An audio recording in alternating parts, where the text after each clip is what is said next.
আমি তোমাকে অনেক বেলুন দিয়ে দিলাম। আমার এই কাঁঠাল গাছে যত বেলুন হবে সব বেলুন দিয়ে তুমি খেলতে পারবে। কথা শুনে টিনা মনে অনেক কষ্ট পায়। এই তোরা শোন শোন, কালকে কিন্তু আমার জন্মদিন। আমি মাকে বলেছি আমার সব বন্ধুদের দাওয়াত করব। তোরা কিন্তু সবাই আসবি। তোদের সবার জন্য অনেক বড় একটা চকলেট কেক আনতে বলেছি। ও তাই? তুই এটা কি বলছিস পিনা? তাহলে তো ভালোই হবে। শুনেছি জন্মদিনের অনুষ্ঠানে নাকি অনেক বেলুন ফুলানো হয়, অনেক মজা হয়। আমারও না অনেক মজা লাগে। হ্যাঁ রে টিনা, বাবাকে বলেছি অনেক বেলুন আনবে, অনেক বেলুন ফুলাবে, আমরা অনেক মজা করব। তোরা কিন্তু তাড়াতাড়ি চলে আসবি।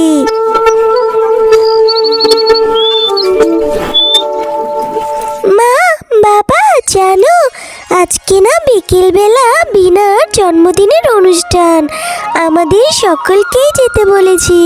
আচ্ছা বাবা, বিনাকে তো একটা গিফট দিতে হবে তাই না? আমার বন্ধুকে কি গিফট দিব বাবা? তুমি কি একটি গিফট কিনে দিতে পারবে?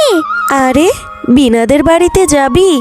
ওদের সাথে কি আমাদের তুলনা? বিনার বাবা এ বনের রাজা, ওদের অনেক টাকা পয়সা আছে, আর ওদের মাও শুনেছি অনেক অহংকারী। তোর যেতে হবে নে, তুই কোথাও যাবি নে। আর গিফট কেনার টাকা কোথায় পাবো? আহ বউ, তুমি এরকম করছো কেন আমার মেয়েটার সাথে? আমি আমার মেয়েকে কষ্ট হলেও রিক্সা চালিয়ে এ বনের সবচেয়ে ভালো স্কুলে পড়াশোনা করাচ্ছি। আমার মেয়ের জন্য আমি সবসময় বেস্টটাই দেব। আমার মেয়ে ওর বন্ধুর জন্মদিনে একটা গিফট দিতে চেয়েছে, এটা আমি কিনে দিতে পারবো না? তুই চিন্তা করিস না মা। হয়েছে হয়েছে, অনেক হয়েছে বাবা মেয়ের। স্কুলে যাওয়ার যে সময় হয়ে গিয়েছে। একেল কি কারো আছে? সেটা বিকেলে দেখা যাবে। এখন তাড়াতাড়ি স্কুলে চলে যা। আমরা হচ্ছি গরিব, অত বড়লোক বন্ধুর কি দরকার আছে?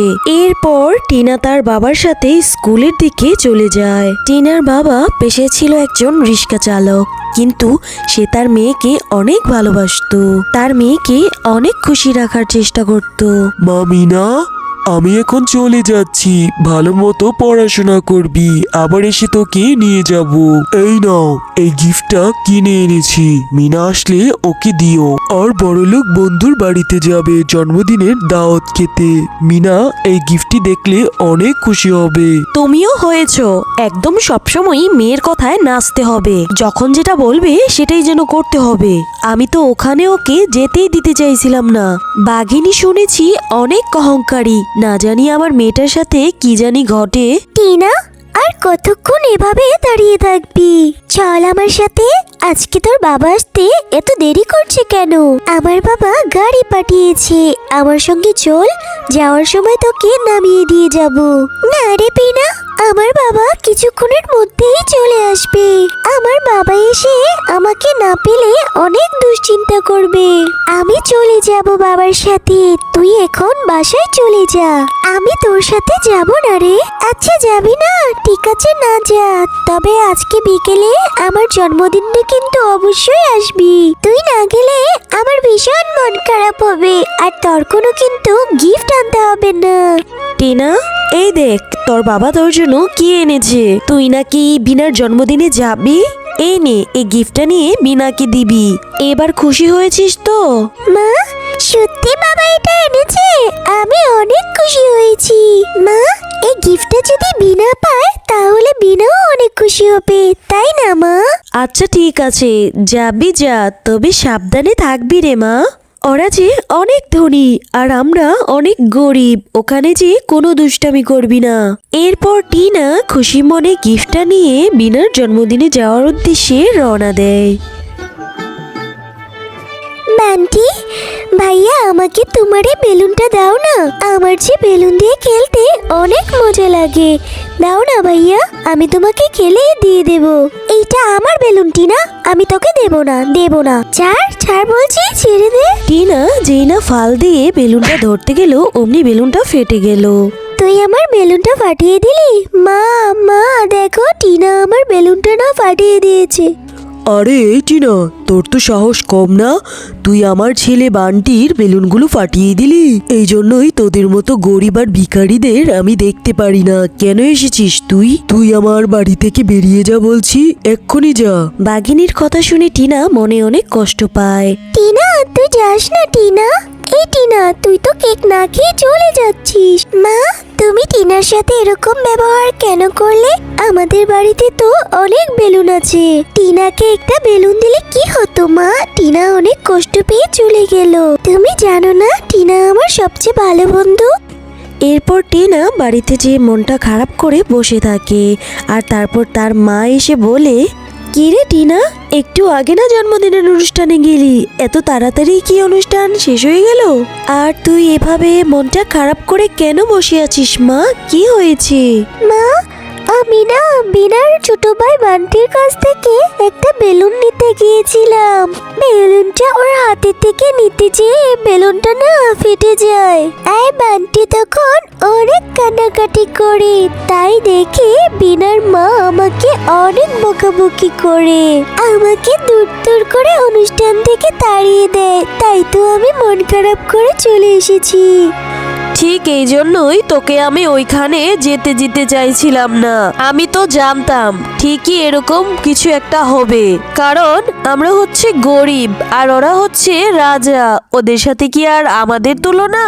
কেন গেলি তুই? তোকে কত করে নিষেধ করলাম, তারপরেও তো গিয়ে অপমানিত হয়ে আসলি তো। এরপর টিনা তার মায়ের সঙ্গেও রাগ করে বাড়ি থেকে বেরিয়ে যায়। ঠিক আছে মা, আমি বাড়ি থেকে চলে গেলাম। তোমরা কেউই আমাকে ভালোবাসো না। আমি না হয় একটা বেলুন দিয়ে খেলতে চেয়েছিলাম। আমার মাও আমাকে বকা দিল, বান্টির মাও আমাকে কত বকা দিল। আমি কি ইচ্ছে করে বান্টির বেলুনটা ফাটিয়েছিলাম? আমি তো একটু খেলার জন্যই চেয়েছিলাম। কেউ আমাকে ভালোবাসে না। টিনা, তুমি কাঁদছো কেন? মা বাবা যদি বকে তাহলে ভালোর জন্যই বকে। তুমি দুঃখ পেও না আর মাকেও ভুল বুঝো না। এই নাও, আমি তোমাকে অনেক বেলুন দিয়ে দিলাম। আমার এই কাঁঠাল গাছে যত বেলুন হবে সব বেলুন দিয়ে তুমি খেলতে পারবে। আর এই কাঁঠাল গাছের বেলুন তোমার কখনোই শেষ হবে না। এখান থেকে যত ইচ্ছে তত বেলুন নিয়ে তুমি খেলতে পারো। ও বাবা, কাঁঠাল গাছে এত বেলুন! কি মজা, কি মজা! এই বেলুনগুলো এখন আমার সব। আমি এখন এই বেলুনগুলো দিয়ে খেলতে পারবো। এখান থেকে অনেক বেলুন নিয়ে আমার বন্ধুদের দেব। কি মজা! কিরে টিনা, সে কখন থেকে তোকে ডাকছি, তুই এখানে এসে বসে আছিস? তাড়াতাড়ি বাড়িতে চল। মা, দেখো না আমাদের এই কাঁঠাল গাছে কত বেলুন ধরেছে। কাঁঠাল গাছের এই জাদুর কাঁঠালটি আমাকে এত বেলুন দিয়েছে আর বলেছে এই গাছের সব বেলুন নাকি আমার। আমি নাকি এখন ইচ্ছে মতো এই বেলুনগুলো দিয়ে খেলতে পারবো। আরে হ্যাঁ, সত্যি তো দেখছি কাঁঠাল গাছে এতগুলো বেলুন কিভাবে আসলো? কাঁঠাল গাছে আবার বেলুন ঝুলছে, এটা তো একদম অবাক করা কথা। কিভাবে সম্ভব? শিয়ালিনী, টিনা অনেক মিষ্টি মেয়ে, তুমি ওকে আর বকো না। টিনা এখানে এসে অনেক কাজ ছিল, তাই আমি টিনাকে আমার জাদু শক্তির মাধ্যমে এই কাঁঠাল গাছে অনেকগুলা বেলুন ঝুলিয়ে দিয়েছি। এই বেলুনগুলো দিয়ে শুধু টিনাই খেলা করতে পারবে। আর এই গাছের বেলুন কখনোই শেষ হবে না। আর এই গাছের বেলুন শুধু টিনাই ছিঁড়তে পারবে। জাদুর কাঁঠাল, তুমি আমার মেয়েটাকে এতগুলো বেলুন দিয়েছো। আমি তো বুঝতেই পারছি না তোমাকে কি করে ধন্যবাদ দেব। আমার মেয়েটাকে আমি কত কিছু বলেছি এই বেলুনের জন্য। বিনা, বান্টি, টয়া, দেখ না আমি তোদের জন্য কতগুলো বেলুন নিয়ে এসেছি। তোরা জানিস আমি আমাদের বাড়ির পিছনে গিয়ে কাঁদছিলাম, তখন একটি জাদুর কাঁঠাল আমাকে এতগুলো বেলুন দিয়েছে। আমাদের কাঁঠাল গাছে না অনেকগুলো বেলুন ধরেছে। আমরা এখন প্রতিদিনই বেলুন দিয়ে খেলতে পারবো। সত্যি টিনা, তুই অনেক ভালো। কালকে আমার মা তোকে কত কিছু বলে অপমান করলো, তবুও তুই আমাদের জন্য বেলুন এনেছিস। তুই আমাদের সবচেয়ে ভালো বন্ধু।